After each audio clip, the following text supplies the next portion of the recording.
Yes.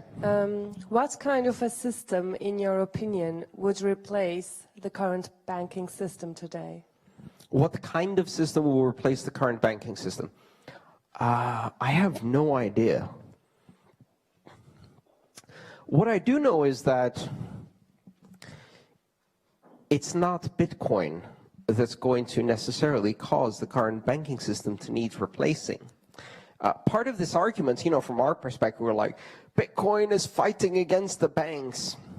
For the most part, they don't really know we exist, except for a few people who have noticed, and they're like, guys, over there, we're in trouble. But for the most part, most of the banking system is a bit more worried about the fact that the world economy is lying on the floor.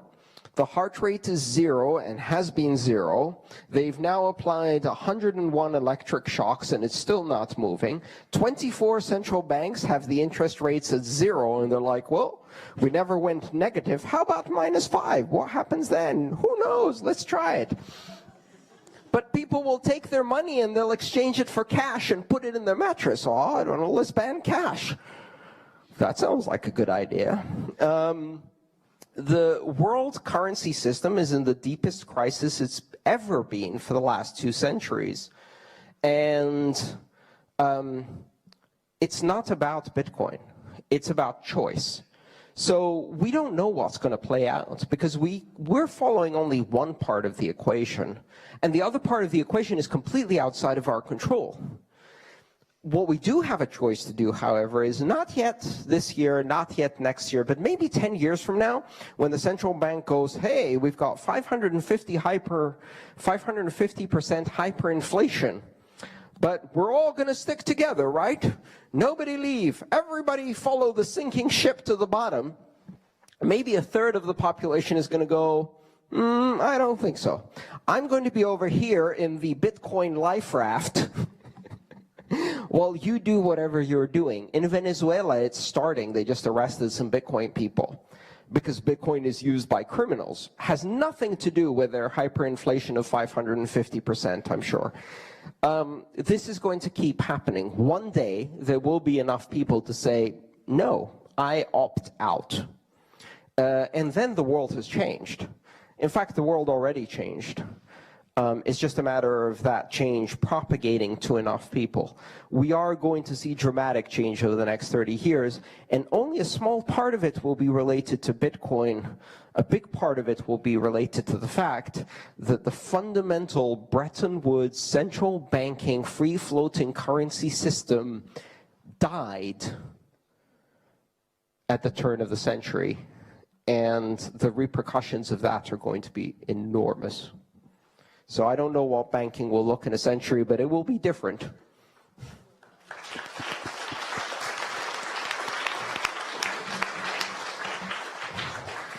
We have time for maybe 1 or 2 more questions? Absolutely.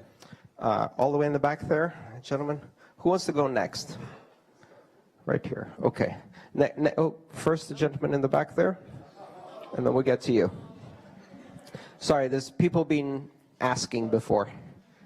So with the Bretton Woods system being broken and traditionally infecting markets in developing regions by the World Bank and then the IMF deploying capital into these markets, say parts of Asia, Africa, Latin America, how does Bitcoin expand and take advantage of these developing markets? How does it become a more used currency amongst a greater portion of the population without having macroeconomic and geopolitical policy dictating its expansion?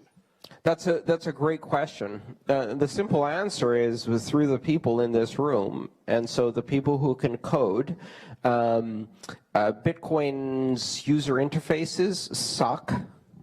Some of the security implementations suck. The documentation sucks.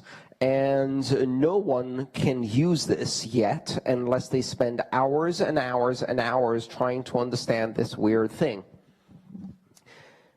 In 1989 or early 1990, I sent my first email, very first email. I connected over a modem to a remote account where I logged in to a Unix shell. I proceeded then to download, compile, and execute a mail program. I used that to compose an email message. I got the email address of another person who was on another continent. I sent them an email, and it was amazing. It was amazing. 36 hours later, they received my message. It only took about 2 hours of work from someone with, at that time, basic, Unix command line, C programming skills. Exactly 20 years later, my mom picked up the new iPad I sent her and went and sent me an email. That's the transition we have to make. Today, Bitcoin is like being thrown into the bowels of Unix, and nothing makes sense. And all of the words don't mean what they actually do. And none of the interfaces are polished or usable, and you do something and it does the exact opposite of what you expected. It's almost impossible for individuals, because it's bloody difficult, right? And we're seeing change. We're seeing new devices, new user interfaces. When I first joined Bitcoin, there was one wallet. We didn't even call it Core then. We just called it Bitcoin.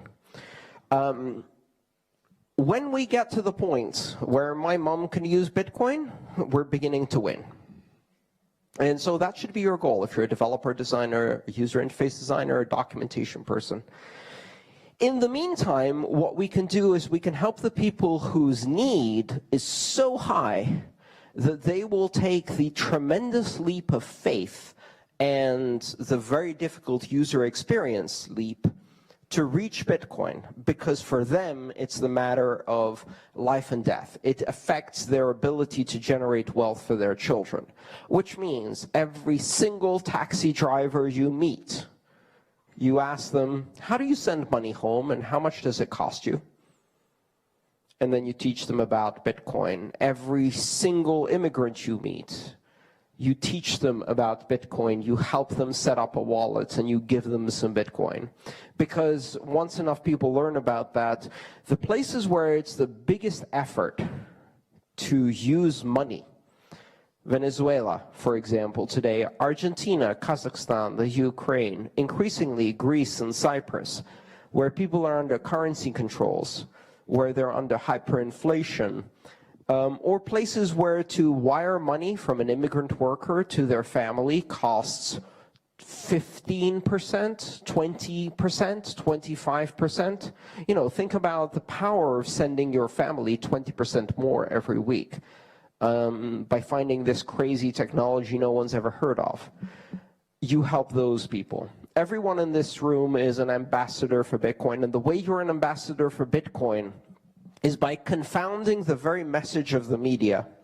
The media says that Bitcoin is only used by terrorists, pedophiles, drug dealers, and pornographers. By a show of hands, how many of you in this room are not one of those things?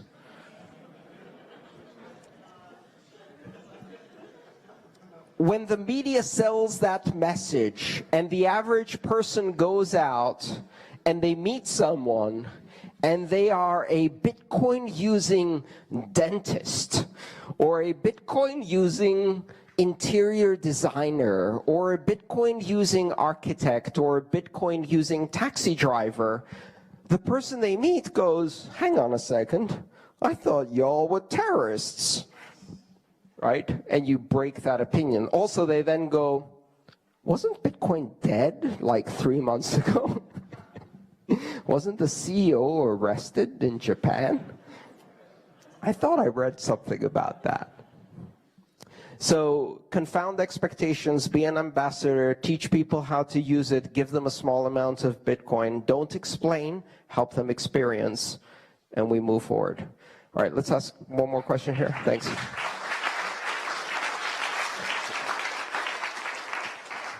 Hi, thank you for your talk. So I would like to ask you what to you is the most interesting thing happening right now around Bitcoin and maybe cryptocurrencies in general, and maybe if you have time, what is your opinion on proof of stake? Because there are like people saying it's fundamentally flawed because there is nothing at stake.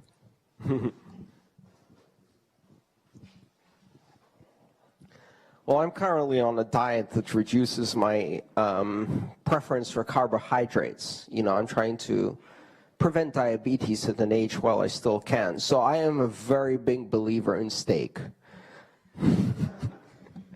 As for proof of stake, I think it's rather interesting, but we only have one proof of work consensus algorithm that works today. A few years ago, my main work was trying to understand just how Bitcoin works at a very fundamental level and keep understanding it at a deeper and deeper level.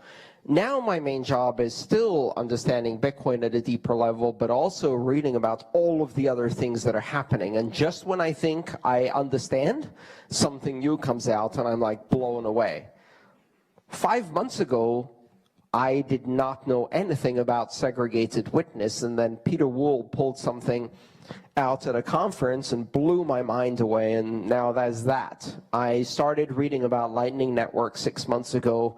I started understanding it about 3 or 4 months ago to a level of depth, and it's blowing my mind.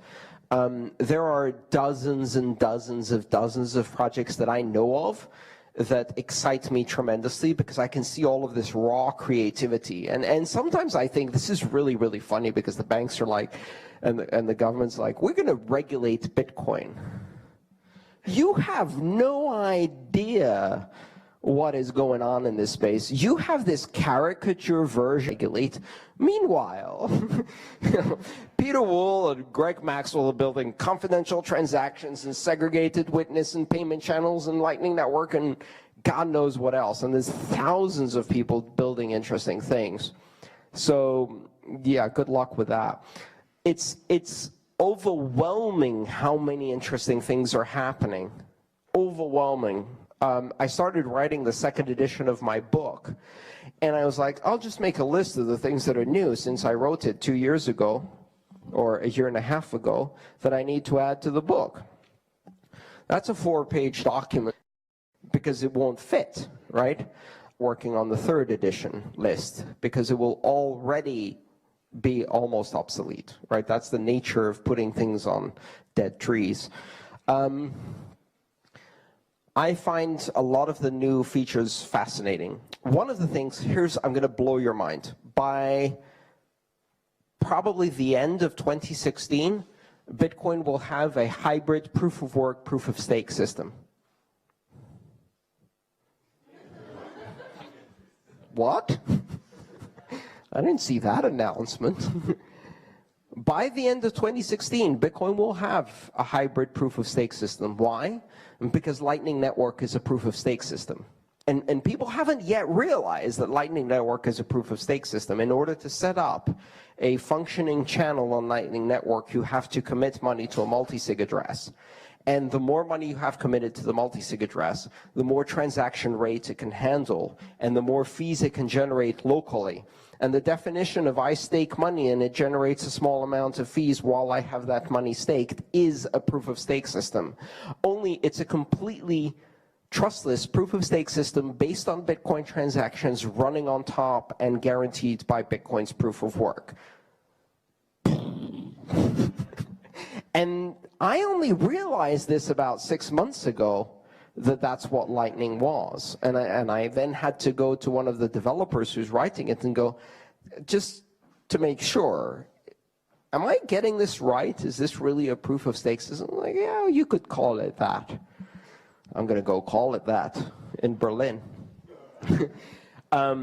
So the thing is, Bitcoin is full of surprises, and proof of stake could be a really important part of the consensus algorithms in our future. What it does allow us to do is scale much further than proof of work. So that's a benefit, and I think we're going to see a lot of development.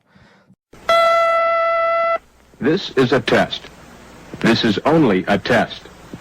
For the next 30 seconds, this station will be conducting a test. What is the formula for finding the circumference of a circle?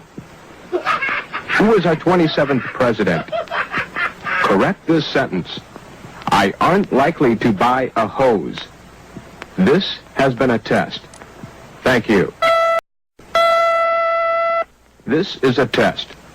This is only a test.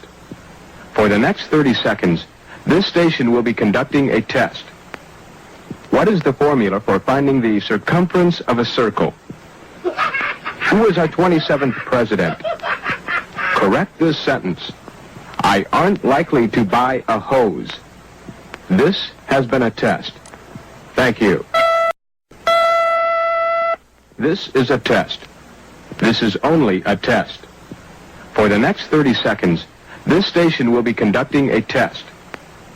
What is the formula for finding the circumference of a circle? Who is our 27th president? Correct this sentence. I aren't likely to buy a hose. This has been a test. Thank you.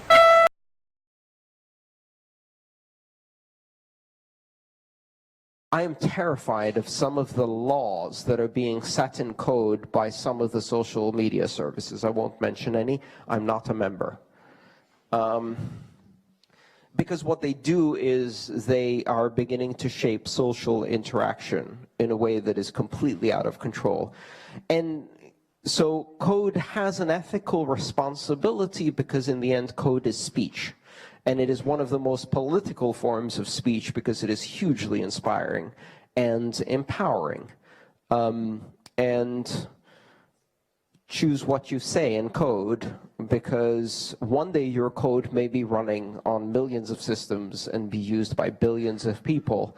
And if you gave them a bit of power, then you've empowered billions. And if you took away a bit of privacy, then you've enslaved billions.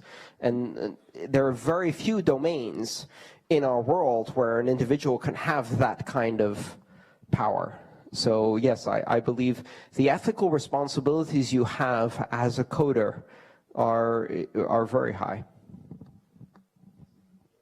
Okay, microphone over here, please. You next.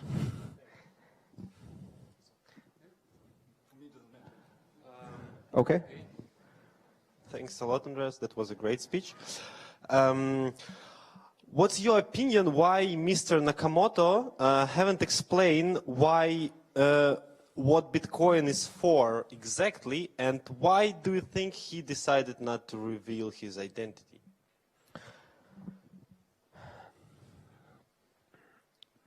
Well, in Greek mythology, there's the story of Prometheus. And Prometheus had the audacity to steal fire from the gods and give it to man. And as punishment for that, he was tied to a rock where an eagle would eat his liver every day, and then overnight the liver would be regrown so he could be tortured all over again. Satoshi Nakamoto stole money from the state, not stealing the money itself, but stealing the technology of money and giving it to man directly.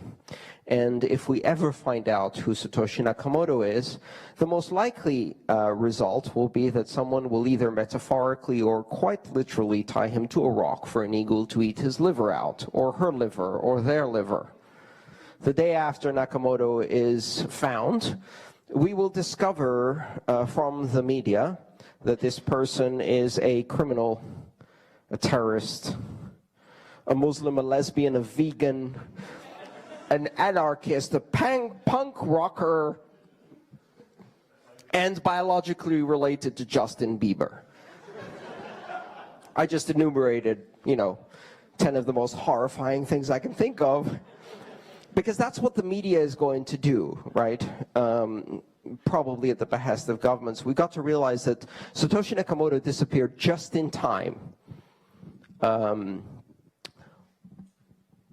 I think it's very wise to recognize that Satoshi Nakamoto is not a deity or a prophet, and that even though he, she, or they created a vision for what Bitcoin could be, Bitcoin is not theirs. And their idea of what Bitcoin could be or is not divine truth. We are Bitcoin. And Bitcoin will always be we, not a single person. That's the whole point. And therefore, it doesn't even matter anymore what Satoshi Nakamoto thought Bitcoin is. In fact, Satoshi Nakamoto was mostly arguably unsure about whether this would actually work. They were extremely hesitant to think that this would work.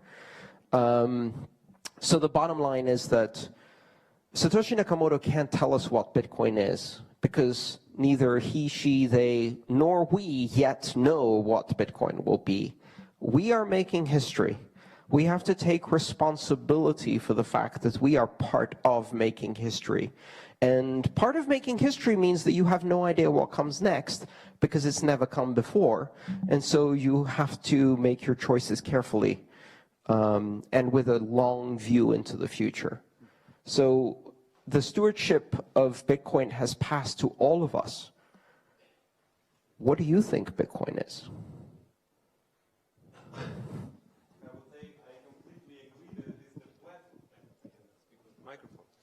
platform. Thank you. Yeah, I would say I completely agree that Bitcoin is a platform as a Lego which gives you creativity to create whatever you want. So in this point, I completely agree with you. I completely agree with you in a lot of the points, but in this one, for sure.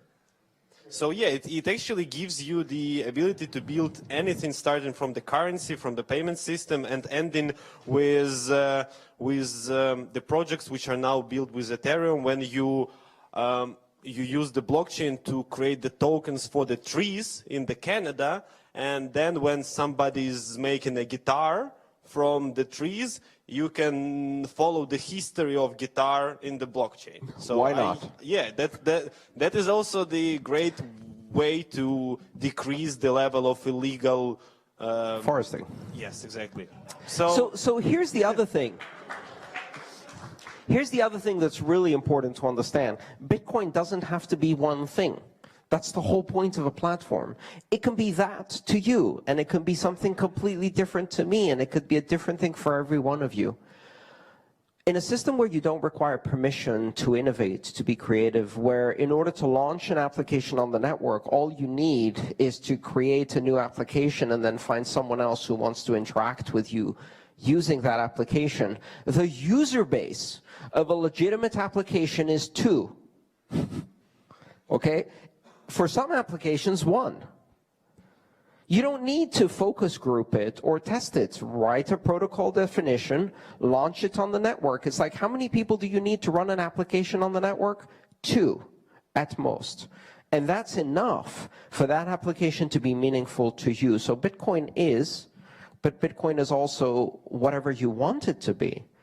It allows you to express the application of just 2 people. And that's one of its magical capabilities, because if you want to create a financial application on our modern financial system, it has to be something that billions of people will use profitably for the banks, which really means that you can only have very few applications. So I think it's important to think about it as something you own. And I own, and we all own. Let me take one more question. Gentleman in the back there? Let me get you a microphone, and then we'll come over here.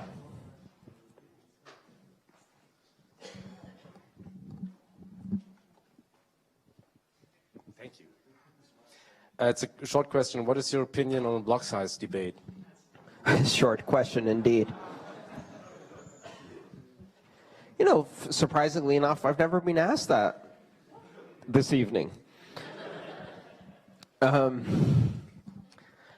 actually did a talk specifically on scaling and why scaling is not something you solve. It's something that you continuously aspire to and push back as a frontier of scaling. Scaling is the thing you can't yet do today, and how you keep pushing that frontier back by failing to scale and then scaling a bit better. Which creates opportunities for new applications. Scaling is not something we're going to solve. Scaling is something that we will improve continuously, hopefully over decades, until we can do more and more and more interesting things.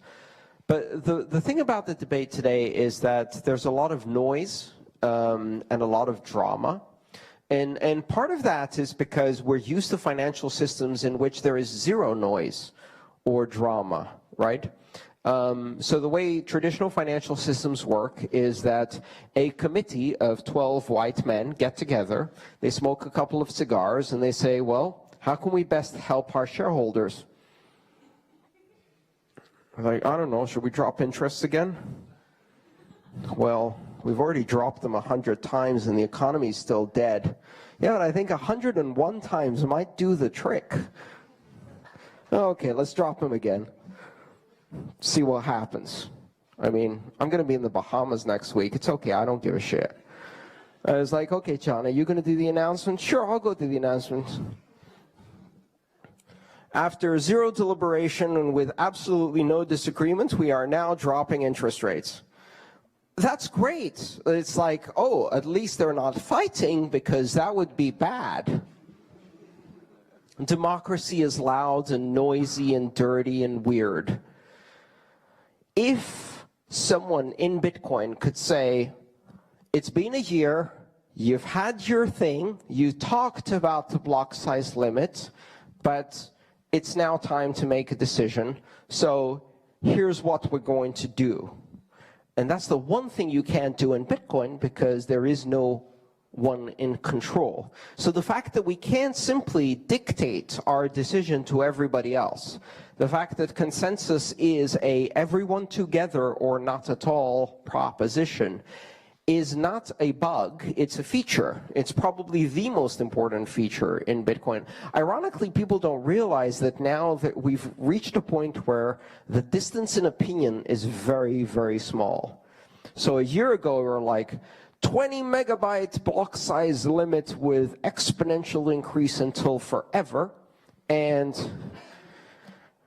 no hard fork. Right? And now we're like, well, how about we do 2 meg now plus segregated witness later? And the other side is, how about we do segregated witness now and a 2 meg hard fork later? Right? That's really, really close. If you haven't noticed, one of the interesting things that happened is Classic just reached more than 6%. Segregated witness activation on BIP9 requires a 95% consensus. So now Core has veto over the hard fork, and Classic has veto over segregated witness. Interesting times ahead. Because when you have two parties and they hold veto on each other's most prized possession, compromise is just around the corner. It is an illusion that one party controls Bitcoin, because you might appear to have a lot of power in Bitcoin if you continue to do the things that the consensus wants you to do. And when you stop serving that consensus, your power evaporates. So that's what I think about the scaling debate, which is I'm not pro-classic, I'm not pro-core, I'm pro-consensus, and consensus is coming. Within the next year and a half, we're going to do segregated witness and a hard fork to 2 meg, and thin blocks, and invertible Bloom lookup tables, and a number of other optimizations. And then we will hit a scaling wall again, and the debate will continue. Let's take one more question over here.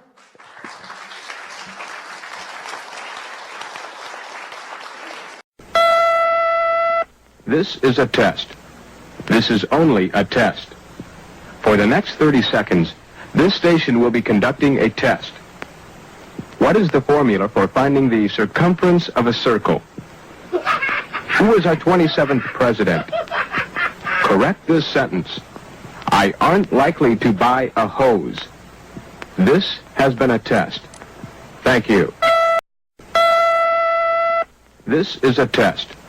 This is only a test. For the next 30 seconds, this station will be conducting a test. What is the formula for finding the circumference of a circle? Who is our 27th president? Correct this sentence. I aren't likely to buy a hose. This has been a test. Thank you. This is a test. This is only a test. For the next 30 seconds, this station will be conducting a test. What is the formula for finding the circumference of a circle? Who is our 27th president? Correct this sentence. I aren't likely to buy a hose. This has been a test. Thank you.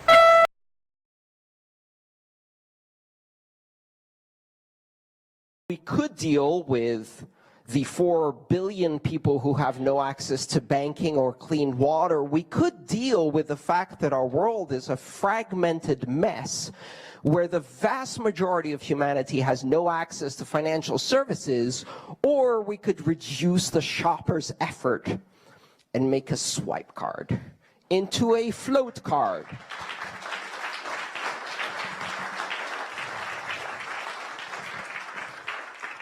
We could face the fact that the reason more than 4 billion people are unbanked is because we require everyone to be identified on every side of every transaction so that we can build a totalitarian surveillance system that the Stasi would be jealous of to monitor every financial transaction from every corner of the planet, because we have persuaded ourselves that our bourgeois sense of security will be protected not by solving poverty and not by reducing perhaps the bombing of other countries, but instead by watching everyone all the time when they buy a burger, just in case. And we subject ourselves to this mechanism that has now streamlined itself. And like the factory that can only produce little red fire trucks, this is a system that can only deliver privileged financial services for a tiny elite sliver of the population worldwide, with totalitarian surveillance tied up in regulations of each country, with barriers on the borders not permitting international trade. A financial system where the government can apply pressure to stop you trading with WikiLeaks because they don't like them, while you can still send donations to the Ku Klux Klan. And that's not a joke, that's exactly what happened. They have built a system that can only do one thing: enslave us. That can only do one thing: impoverish us. And that system removes freedom in the most efficient possible way to deliver profits. And that system is broken and it doesn't scale. But if that's what you're trying to do, it's the most efficient system you've ever seen. And by comparison, the crazy little mishmash system that we've built with Bitcoin, well, that's wrong, and it's slow, and it can't scale, and it's inefficient, and it's not as serious and sophisticated as the international banking system, but it delivers freedom, and it allows us to unleash creativity. Thank you.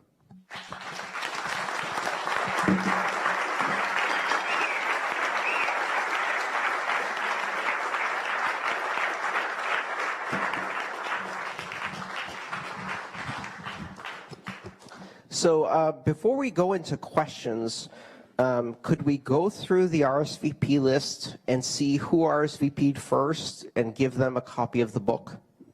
I think that's the fairest way to do it, like first come, first served. That sounds great, yeah. Okay, great. I was thinking before how to do it, and this is... We need a method. Otherwise, at the end of the night, we still have the books. And we should also say that it is, I would say, directed at a technical audience, although it's quite accessible. So if you are not interested... If you're not a developer, this is probably not the right book for you, and you could read it for free. It's available online. It's also available in 12 different languages, translated for free. Although, to be honest, we don't have it. We can go by alphabet, or you can choose 3 randomly, because we don't have the RSVP date here. So, Ekehard, Mirko.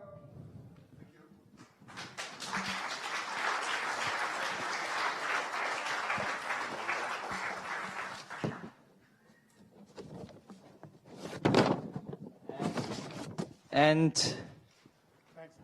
Stefan, but not Stefan Richter, the other Stefan.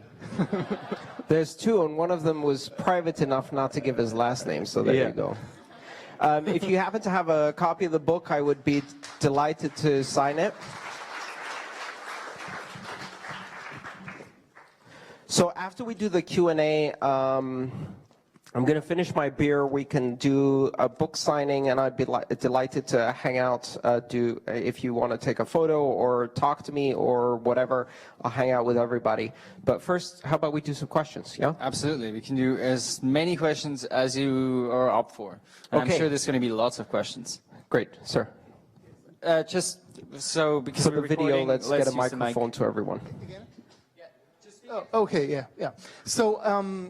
So for financial transactions, there's all kinds of amazing things you can do with Bitcoin that you don't need a trusted entity because trust is just guaranteed by the protocol, right? But then you get into my personal interest is public policy questions. Yes. With the Bitcoin algorithms. And then a lot of the questions are subjective, right? I mean, how would you split taxes in an equitable way and all of those things? Is there any possible way to get this kind of thing by using the building blocks that you described that Bitcoin has? I have no idea. Maybe. I'm constantly surprised at what people come up with. If any of you are technical and you read how Lightning networks work, you will be amazed at the complexity, but also sheer genius of combining those elements in that particular way. So this is like, is there any way we can build a recipe that makes a dish that tastes like this? Probably. And really, the question is more about, do you really need to do that on Bitcoin directly, or could you build a system next to or above Bitcoin that still links into the security mechanism and trust provided by Bitcoin, neutral, mathematical, decentralized, but is more focused on the needs of what you're trying to do. And that may also be an approach. Yes. Who else has a question?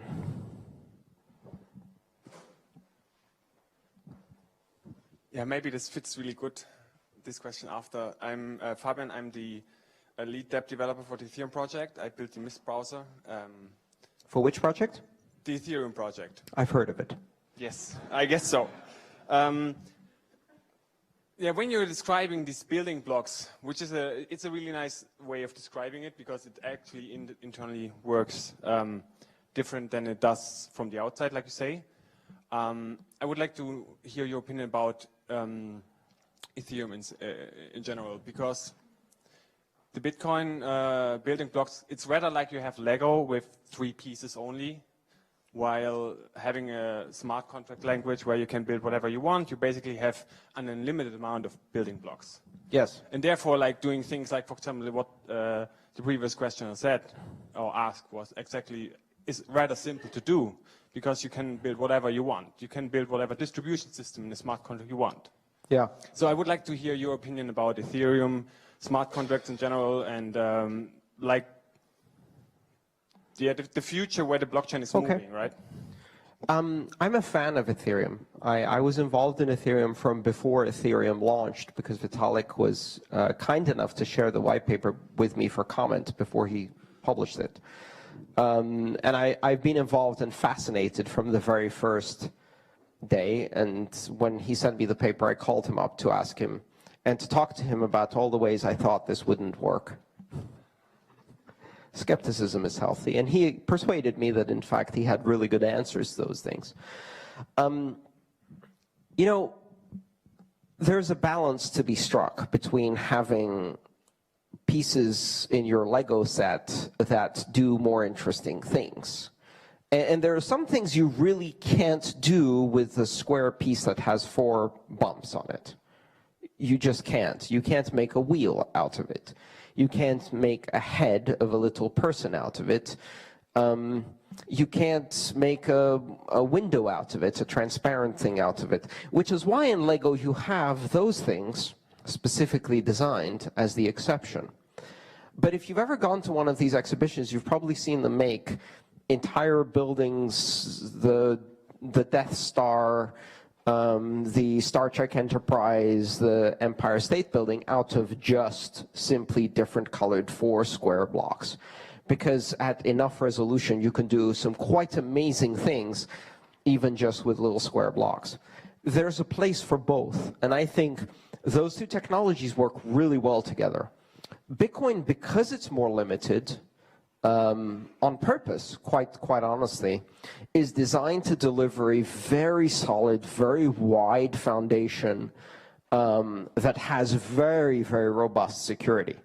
Which is why, even though Ethereum is 1/6 of the capitalization, it's 1/250,000th of the security power in terms of the hashing power that goes behind it.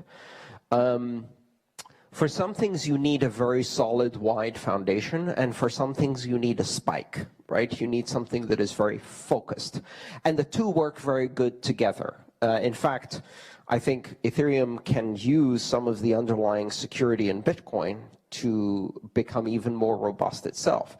We don't know yet. I'm interested in both, and I'm even more interested in the broader idea, which is how do you use the technologies within both Ethereum and Bitcoin to do things like two-way pegged sidechains and dynamic decentralized exchanges between the two, so that you can have an Ethereum contract that's paid for in Bitcoin that controls a Bitcoin wallet or something else. So you can use everything for what it's best for.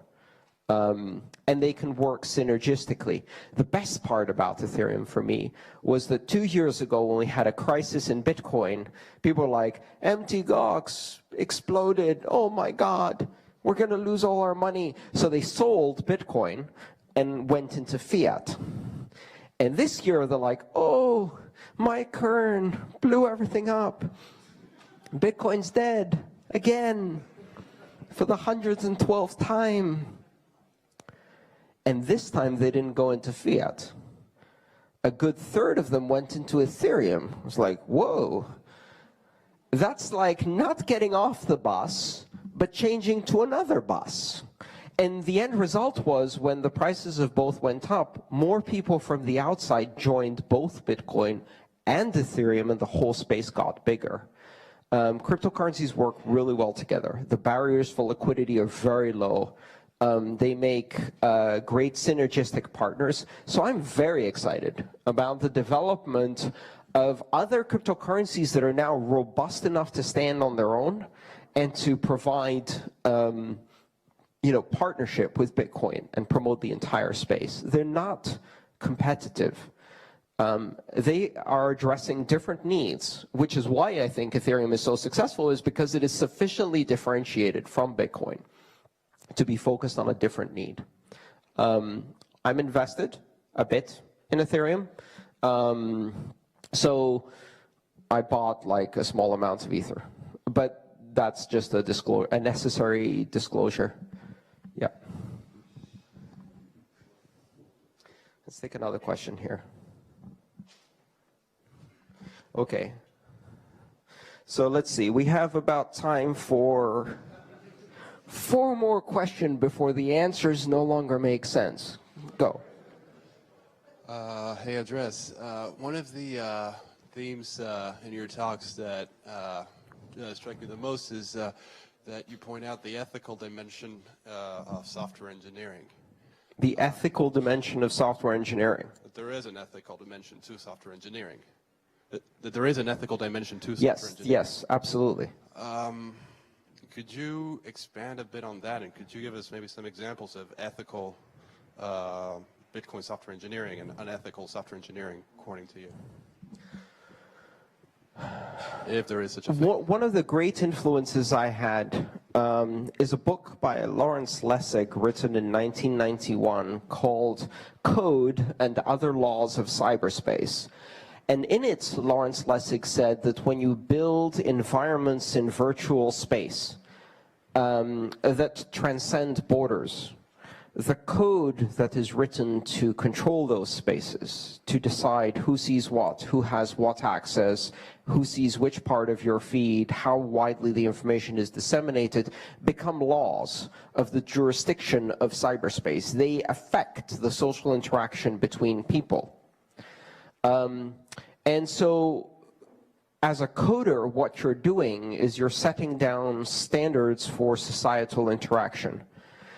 And you can create code that, as a form of speech, liberates billions of people.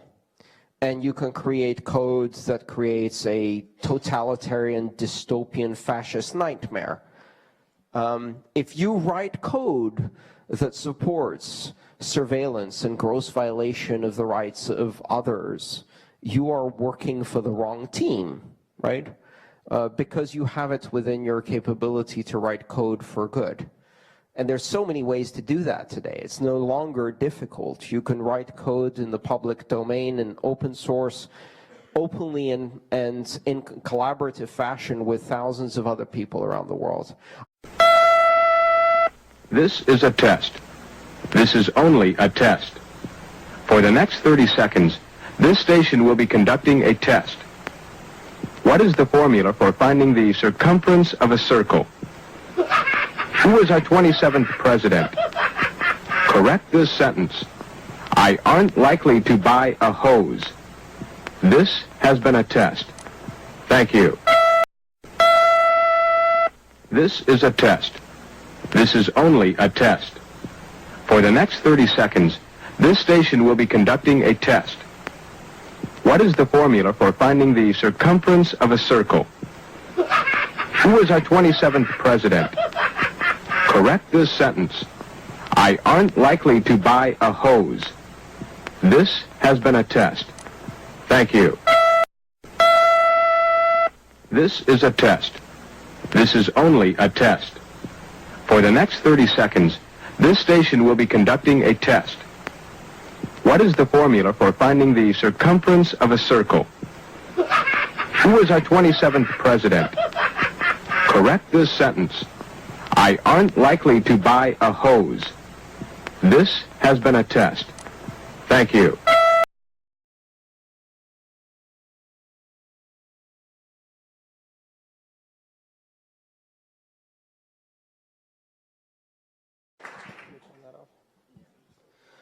I didn't bring any slides.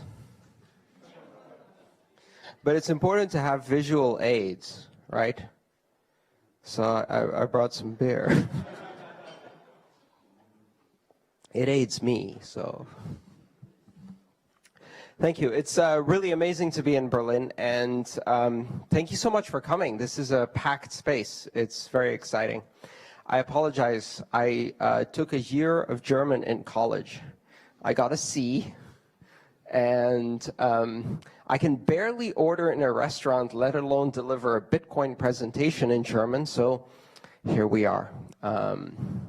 Your English is better than my German. Your Greek is better than my German, probably.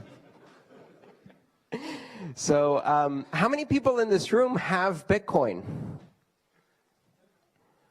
Okay. And for the 3 of you who don't, find one of the other people and ask them to help you experience Bitcoin. Tonight is as good a time as any. One of the hardest things with Bitcoin is getting some in the first place. It takes a lot of work. And one of the things I'll be talking about today is why it takes a lot of work.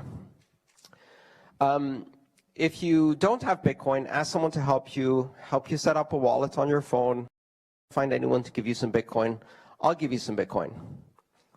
Because after all, I'm the only Greek in the room and might as well give out some Bitcoin. I'm going to bail out Germany tonight in Bitcoin. How's that for a change?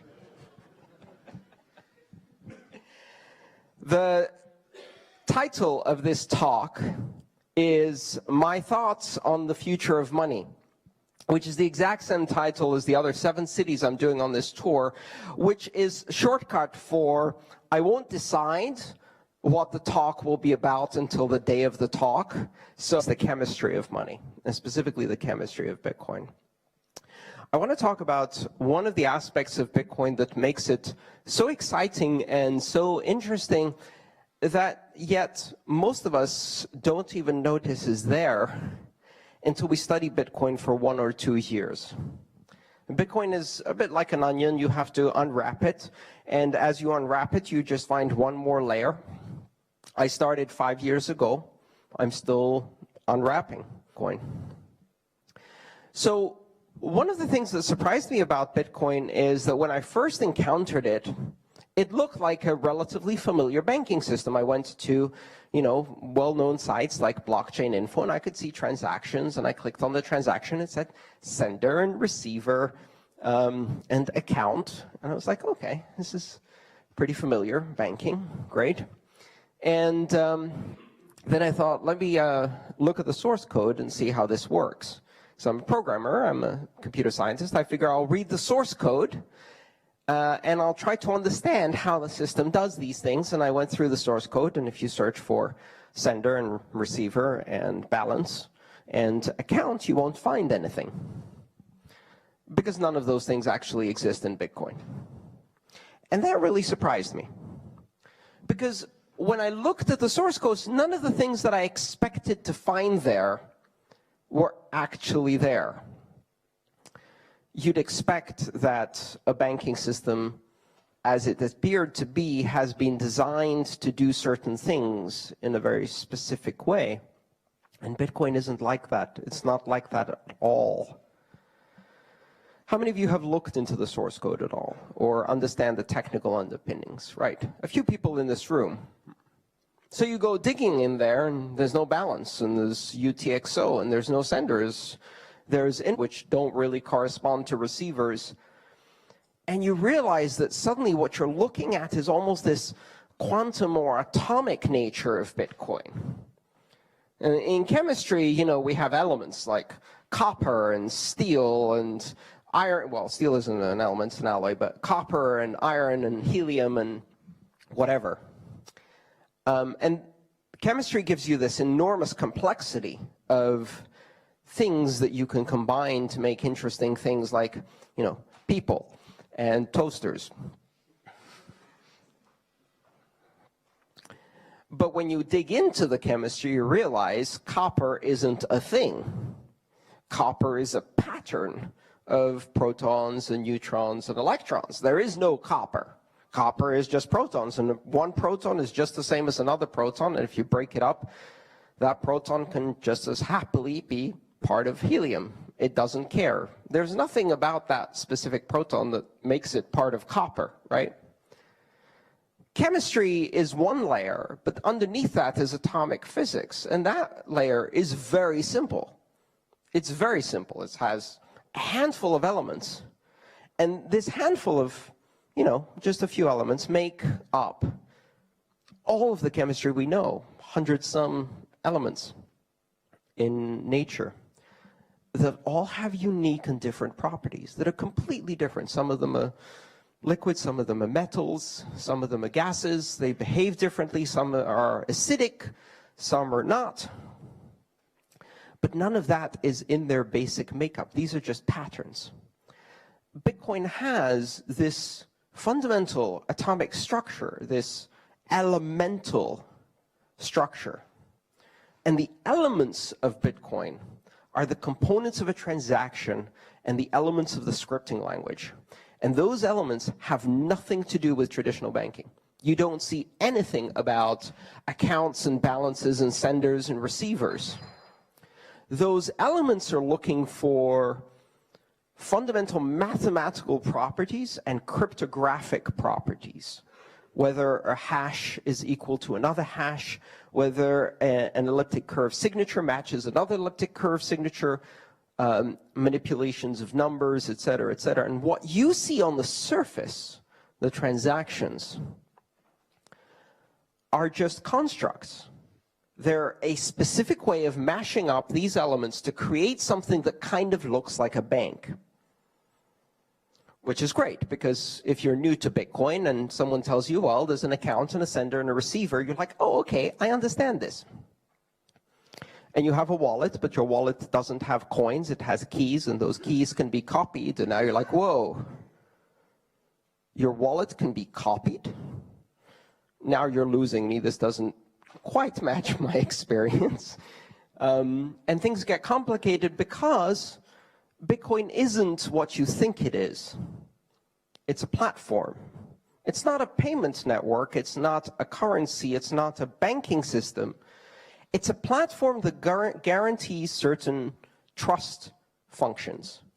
Now, if you happen to have a platform that guarantees certain trust functions, one very useful application for that is to build a currency and a payment network. But you can build more things. When I was a child, what is on the box? On the box, a red fire truck, I would build a dragon, or a hippopotamus giraffe, or something that didn't exist, or some strange idea that I had.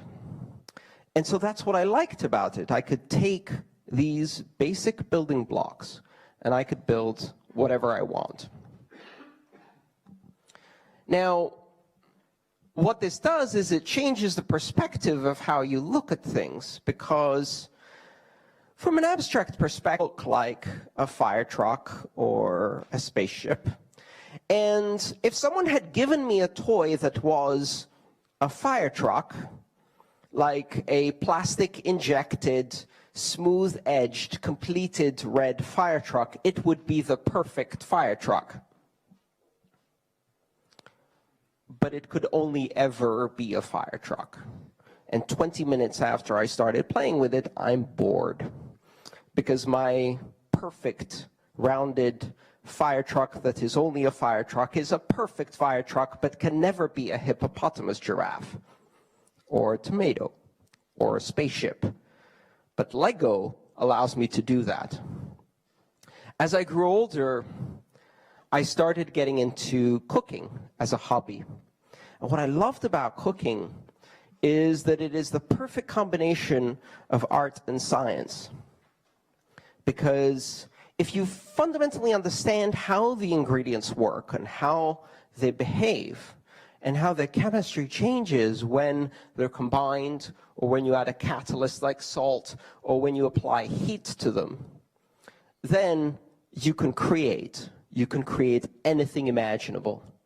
And so then you can create this idea of what you want to make when you're cooking. And as long as you understand how the ingredients work, you can execute and deliver that thing you wanted to create. And Bitcoin encompasses that elemental nature. It doesn't give you a final result.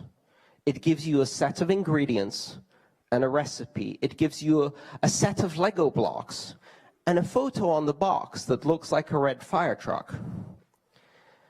And when we present that to the world and the financial companies look at that, they say, well, your fire truck has sharp edges and it's made of silly little blocks. Or you take the ingredients and you put them together and you make a burger. And in Bitcoin, we take the ingredients, we put them together, and we make a banking payment system. And the banks come and look at that, and it's as if they're saying to us, your burger is okay, but in McDonald's, we can make it in 45 seconds, and we can sell 1 billion of them. So why do you need a chef, ingredients, a recipe, if you can just churn out 1 billion of them? And they're missing the point. And the point is not generating 1 billion copies of the same inferior product.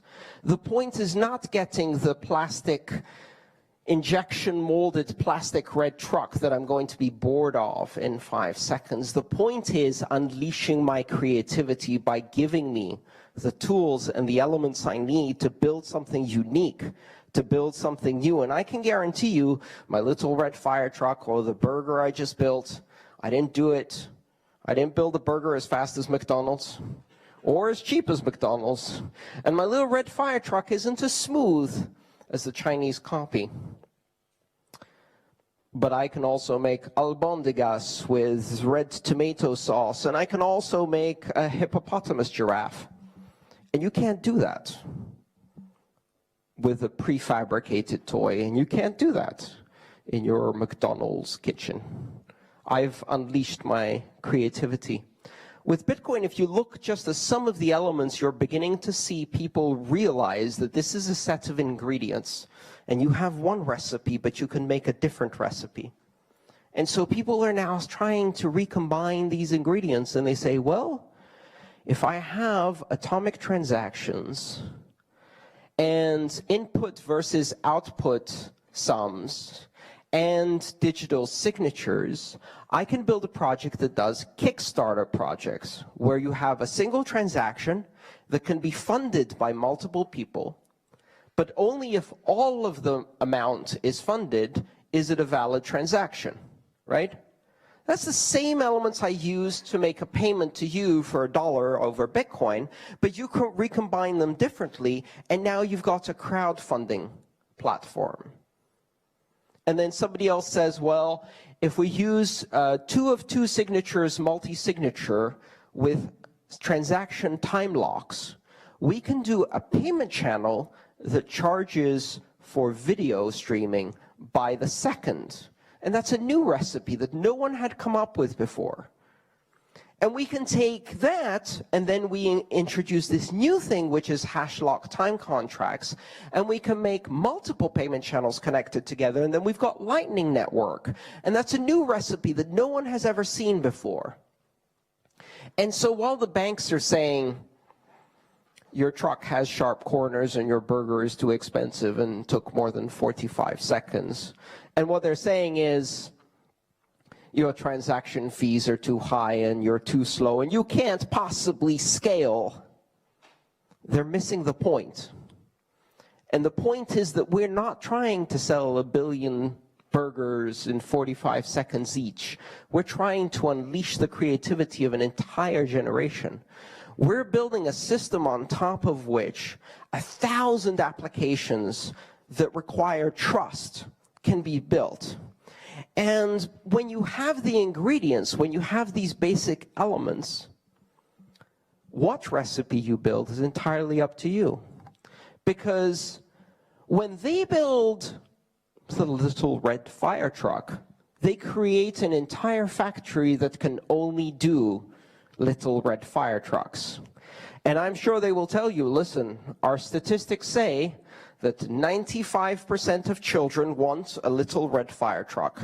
We have tested this with the focus groups and the marketing teams. We can produce them by the millions. They only cost 3 cents. They have a very small amount of lead paint and poisonous, toxic, carcinogenic hydrocarbons, not a problem. And we can do this very cheaply and very profitably. But they can't build anything else with that factory. And when you build a kitchen like McDonald's, you can churn out burgers every 45 seconds. But you can't make albondigas. You can't make something else. You are streamlined to do one thing and one thing only, and as long as that serves your profit line, it's okay. This is a test. This is only a test. For the next 30 seconds, this station will be conducting a test. What is the formula for finding the circumference of a circle? Who is our 27th president?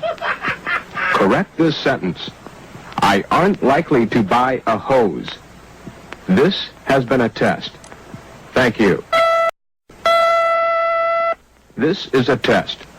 This is only a test. For the next 30 seconds, this station will be conducting a test.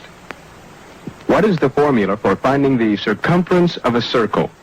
Who is our 27th president? Correct this sentence. I aren't likely to buy a hose. This has been a test. Thank you. This is a test. This is only a test. For the next 30 seconds, this station will be conducting a test. What is the formula for finding the circumference of a circle? Who is our 27th president? Correct this sentence. I aren't likely to buy a hose. This has been a test. Thank you.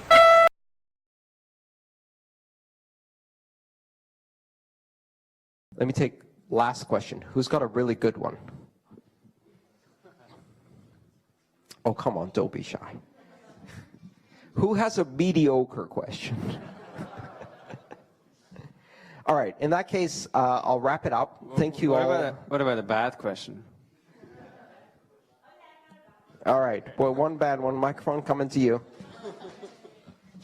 That takes a lot of courage. Hi, I'm Ashley. I'm a user experience designer, and I just heard about cryptocurrencies today. Wow. I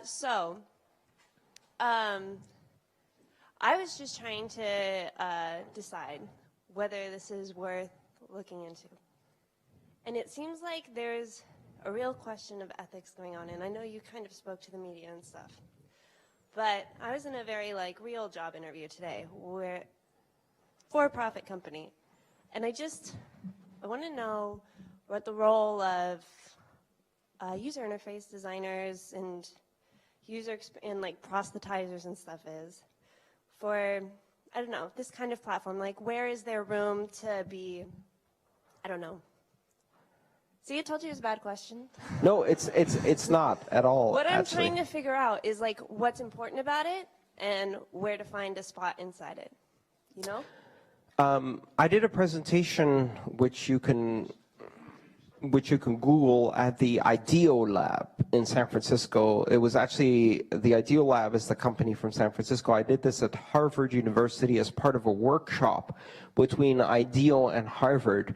And they were doing a workshop on design fundamentals and a hackathon. And they had all these young designers to come and do design for Bitcoin. And I did a presentation which basically was an hour of me telling them everything that sucks about Bitcoin design. And the really interesting thing about Bitcoin is that if you look at it simply as a computer technology, you're missing the point. Bitcoin is probably the 5th change in a technology that is the most ancient technology we have as a human species, and that's the technology of money. So it's like barter, precious metals, fiat pieces of paper, credit cards, Bitcoin. So when one of the elements of design is taking something that is new and creating metaphors, visual metaphors, linguistic metaphors, ways to make something that is completely new and different accessible to people who have an existing paradigm in their head, and helping them understand it through metaphors by setting up expectations of behavior. So if we call it Bitcoin, what does that mean? What do you expect it to behave like? If you say this is a wallet, what do you expect it to behave like? So for a user interface designer, nothing is better than taking a really, really strange disruptive technology that affects the most important technology we use in society, money, and changes it in a way that it hasn't changed more than 5 times in more than 2 million years, and taking that technology and trying to explain it to people through design. And the good news is the attempts we've made to explain it through design are laughably bad. So let's take Bitcoin, the name, right? What do you call the most abstract form of money ever created? Well, let's call it a coin, which is the most physical money ever created. Well, that's not a good idea. How about we put the prefix bit in front, which in some languages means small, because that's what you want to associate with money, and in other languages means I'm a geek. That should alienate anybody over 40. Now let's take the main user interface that everyone will interact with. It's a collection of keys. Let's not call it a keychain, let's call it a wallet. Because the one thing you can do with a keychain is make a copy of it. If you have a key to your house and you make a copy of the key to your house, another person can get into your house. That makes far too much sense. Let's call it a wallet. Let's call it the thing you have in a pocket that you can't make a copy of that actually holds all your money, even though a Bitcoin wallet doesn't hold any of your money, and you can make a copy of it because all the coins are actually in the network. And it goes on and on and on and on. Bitcoin is a space plagued by design decisions made by engineers. I mean, what greater challenge could there be for a designer than to come in and fix all this mess? As far as work is concerned, the interesting thing is that this space has been generating thousands of jobs, well-paying jobs. There are over $2 billion of investment that have flowed into this space just over the last 2 years, in a time when outside of this space, the vast majority of jobs are minimum wage, unqualified, and in this space, the jobs are creative and sophisticated and highly paid. I know you said you had an interview for a real job that pays real money, and I understand that. This has been my real job, and I've been earning fake money, internet money, Bitcoin money, for just over 3 years now. And I live happily with an income paid in Bitcoin. In fact, interestingly enough, this 7-city tour involves 6 talks which are organized by Bitcoin meetups that are helping me support my expenses, and 1 conference that is organized by Swiss banks. Who do you think paid me faster? I sent the Swiss banks the invoice, then they asked me for the SWIFT code, but my bank was closed, so I had to wait until the next day. Then I called my bank, they gave me the SWIFT code. I sent them 4 pages of instruction.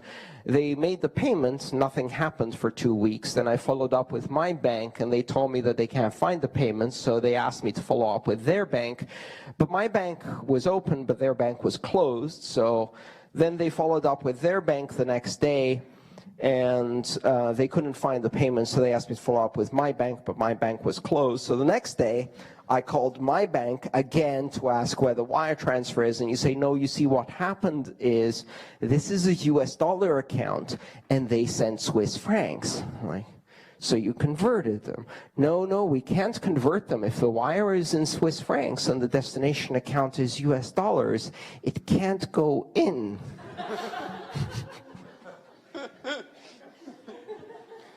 Well, can you give me the details of the wire? No, we can't give you information about the wire unless you are the verified recipient. So tell me, which company sent you the wire? I said, well, I receive 12 wires every month. All of my work is international. I don't know.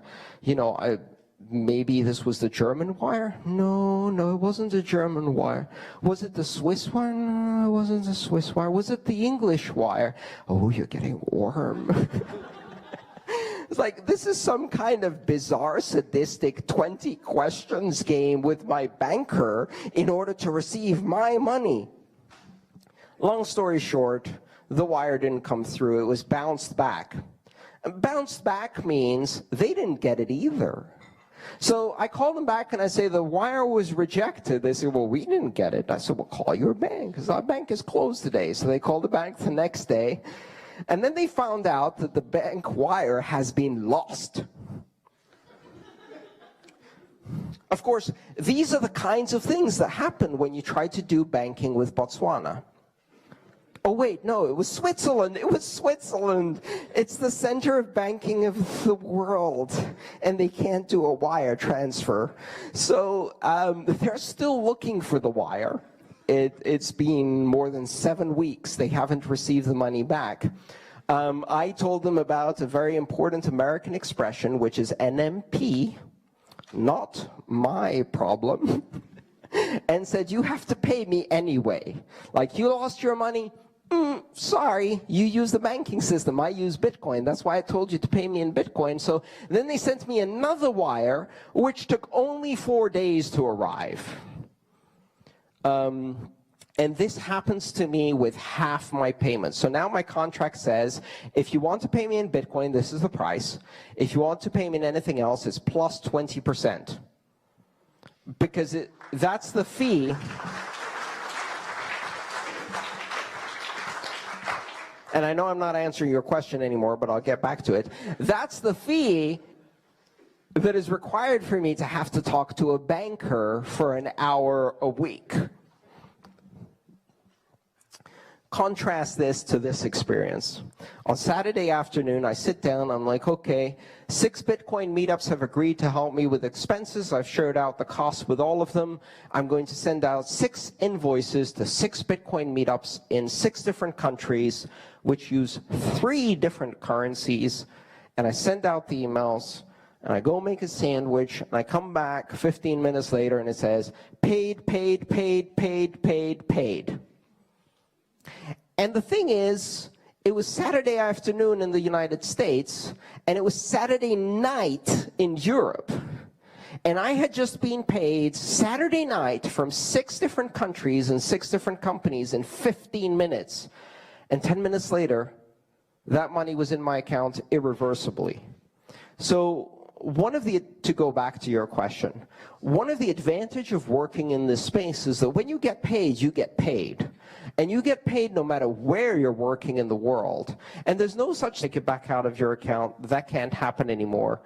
And as a professional, you can bill and work anywhere in the world and work with companies that work in any other currency and use Bitcoin as the international money of the internet. So I know that's probably not very appealing to you right now, but there are opportunities for designers. The work is very high quality, and we desperately need good designers. And you won't be able to pay any of your bills in Bitcoin at first. So when you receive the Bitcoin, you're going to have to convert it to euros. But that's very easy to do. And right. And how many people here convert? These guys in the corner there actually offer service where they pay your bills and you pay them in Bitcoin. So you can pay some of your bills directly in Bitcoin, but even if you can't, all of them, even if you couldn't, one of the things I do is I convert, when I receive Bitcoin, I immediately convert some of it into dollars, and then I use that to pay the bills for the people who can't be paid in dollars. I use an exchange, Coinbase, yes. And I, as the rule goes, I do not leave my money on the exchange. I move it in, I convert it, I move it out. Because if it's your keys, it's your Bitcoin. And if it's not your keys, it's not your Bitcoin. That's a lesson that we all learned during GOX. So let's try not to have to be taught that lesson again. I think we have one more question in the back, and then we'll wrap it up. The gentleman over there.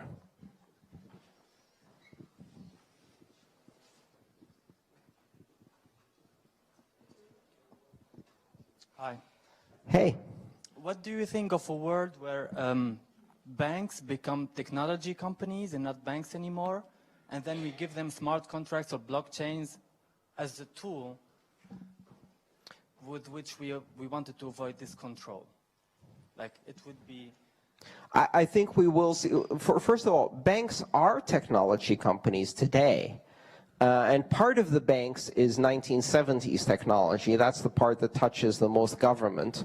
And parts of the banks is, you know, cutting edge 2016 machine learning technology. And that's the part that screws the stock market and you out of all of your savings very effectively with high frequency trading.